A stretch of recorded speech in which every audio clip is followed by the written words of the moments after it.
Have you ever heard of Felix Nussbaum? No. Well, buckle up, because this is one story that will leave you breathless.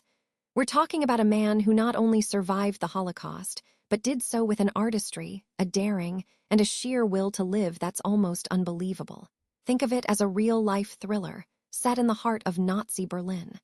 Felix wasn't just any artist. He was a brilliant young Jewish painter, living and working in Osnabrück, then in Berlin, right in the belly of the beast in the 1930s. His art deeply personal, often haunting self-portraits reflecting his growing anxieties, already hinted at the storm brewing. We know this because his work survives.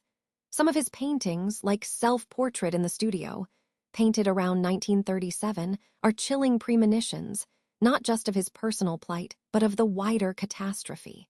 Imagine capturing the suffocating dread of a totalitarian regime through art, knowing any moment could be your last.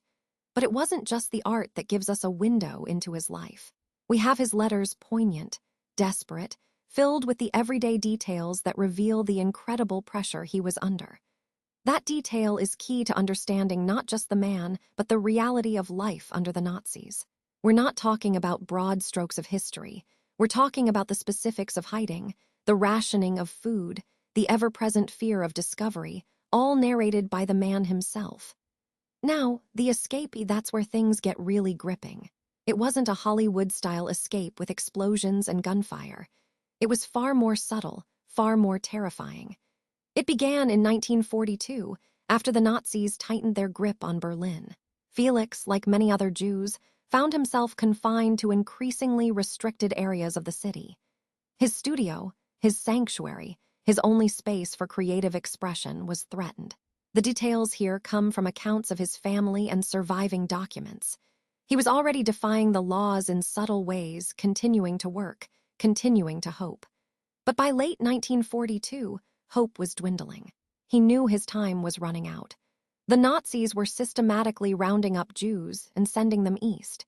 His escape wasn't a single, dramatic event, but a series of carefully calculated risks. He used forged documents painstakingly crafted, each one a gamble to move undetected. Imagine the anxiety, the constant looking over his shoulder, the sheer terror of being caught. This wasn't just physical risk. It was the weight of knowing that his entire family faced the same peril. It was a calculated decision based on necessity, a desperate attempt to survive and fight another day.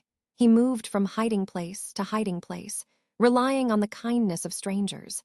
A network of courageous individuals who risked their own lives to shelter a hunted man. We don't have all their names, but the very existence of this network shows the strength of human compassion in the darkest of times. These are the untold stories, the silent heroes who made Felix's survival possible. The details of his route are still being pieced together by scholars, but what we know is that he made his way slowly but surely towards Belgium, towards a glimmer of hope. He reached Brussels, only to face new challenges. The Nazi occupation was tightening its grip, even there. The dates are significant: the gradual tightening of the restrictions in Berlin, the almost impossible journey he undertook. Every single day was a victory, and that's what makes Felix's story so incredibly powerful.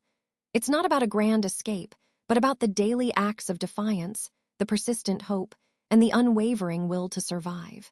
His art from this period reflects this struggle. There is a desperate urgency, a raw emotion. Sadly, the story doesn't have a fairy tale ending. Felix was eventually captured in Brussels in 1944, and he perished in Auschwitz. But his story continues through his art, those haunting self-portraits and landscapes that depict a man wrestling with despair and clinging to hope until the very end. He didn't survive the physical horrors of the Holocaust, but his spirit, his art, his story survived. And that's what we must remember, his defiance. So the next time you hear about the Holocaust, remember Felix Nussbaum. Remember the man who, in the heart of Nazi-controlled Europe, dared to create, to hope, and to fight for his life one brushstroke, one step, one desperate breath at a time. His story isn't just about escaping the Nazis. It's about the enduring power of the human spirit against unimaginable odds. It's about the untold stories of quiet courage that made survival possible, that reminds us that even in the darkest times, hope flickers on. And that's a story worth telling and remembering always.